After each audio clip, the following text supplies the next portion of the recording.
Hello, my name is Veronica Prihantini, student number 062.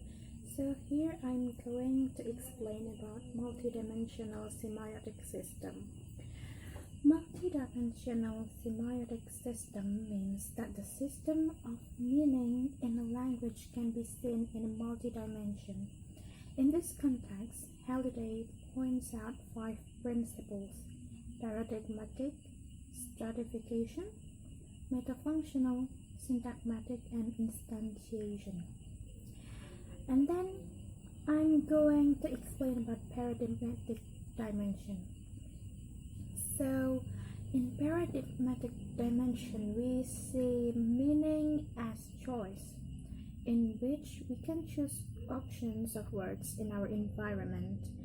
In this case, the relationship is about substitution, like substitution of word. So for example, in terms of dessert, we can choose pie, cake, or ice cream instead of salad. So we can say a sentence with this example. Sian is eating salad. In this sentence, we can change salad into pie, cake, or ice cream, because ice cream, pie, cake is still dessert, just like salad. And then in terms of animal, we can choose cat, dog, or fish instead of rabbit. They're both animals and they're both pets. And in terms of sports, we can choose basketball, badminton, or tennis instead of football. Next, I'm going to explain about stratification dimension. So, in the evolution of language from primary to higher order semiotic, a space was created in which meanings could be organized in their own terms as a purely abstract network of interrelations.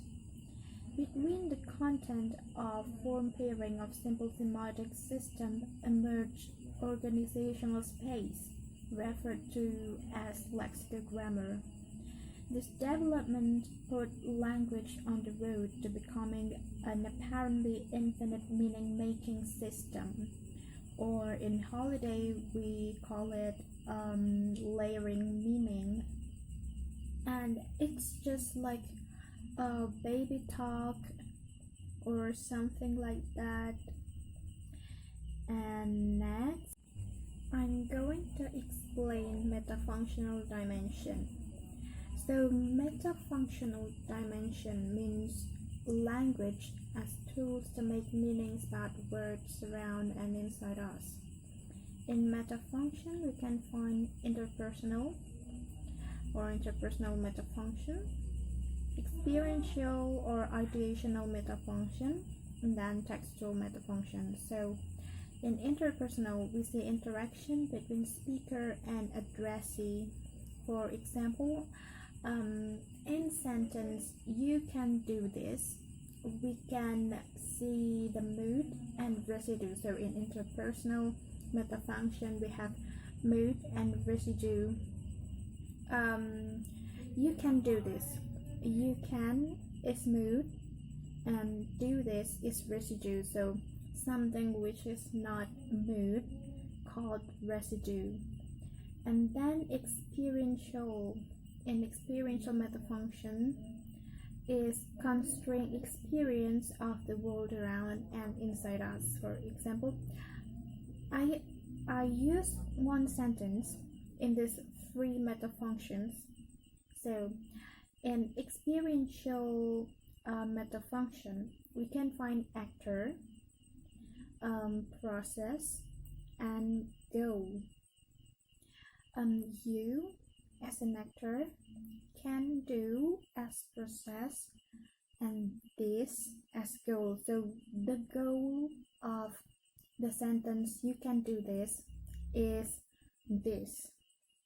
And then the third metafunction is textual. It concerned with the creation of the text. In this text through meta function, we can find theme and rhyme. So you can do this, you as the theme, and can do this as rhyme. Next is syntagmatic dimension.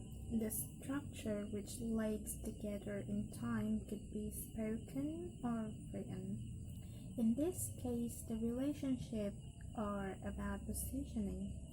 So syntagmatic dimension usually has a relation with paradigmatic, but in paradigmatic it's about substitution, then in syntagmatic it's about positioning. So for example, first, the relation of soup, steak, salad, which is the sequence of dish in table manner, but in paradigmatic, you can just substitute soup with another appetizer, such as maybe croquette or anything else, then steak with fried rice, or salad with pie or ice cream, just like what I've said before. But in syntagmatic, it's about the sequence. So it also called the horizontal dimension. Then the paradigmatic is called the vertical. And then the next example is Dian eats a banana with a banana eats Dian. Of course, this can change the word order. So we have to position Dian eats a banana, not with a banana eats Dian, but a banana is eaten by Dian. So the active voice becomes passive voice because of the position. And then in the process of making an omelette, we have to crack and then whip the egg, not whip the egg first and then crack the egg. The last one is instantiation dimension. All of these resources are in turn predicated on the factor of it. In instantiation, defined as the relation between an instance and the system that lies behind it. Instantiation is a formal relationship between potential and actual. Systemic functional theory assumes a very intimate relationship of continual feedback between instance and system. Thus, using the system may change that system. So I will take a conclusion about those explanations. So those 5 principles is based on the holidays, which is the SFL or systemic functional linguistic. In terms of semiotic, I will explain what is semiotic. So semiotic see language as the system of meaning, a semiotic system. So in semiotic, Holiday says that it means having to do with meaning or semiosis. So a system of meaning is one by which meaning is created and meanings are exchanged. Human beings use numerous semiotic systems, some simple and others very complex, some rather clearly defined and others notably fuzzy. A language is almost certainly the most complicated semiotic system we have. It is also a very fuzzy one, both in the sense that its own limits are unclear, and in the sense that its internal organization is full of indeterminacy. From those semiotic systems, we can see signs. First, signs may be combined to form larger signs. in syntagmatic complexity. And second, signs may be uncoupled to create new pairings in relational complexity. Third, signs may be layered, one cycling into another in stratificational complexity, just like what I've said. It's the layering of meaning. And then signs may be networked in relations of dependence in paradigmatic complexity. So just like what I've said, ice cream, salad, or chocolate, it's all dessert, but still independence. Ice cream is ice cream. We can choose it. We can change it into salad or chocolate, just like that. And in the signs that may be networked, we do not construct meaning out of sign systems that are unrelated to each other. For example, from holiday, I take it from holiday. To come back to the traffic lights, there may be a set of options: keep straight, turn left, or turn right.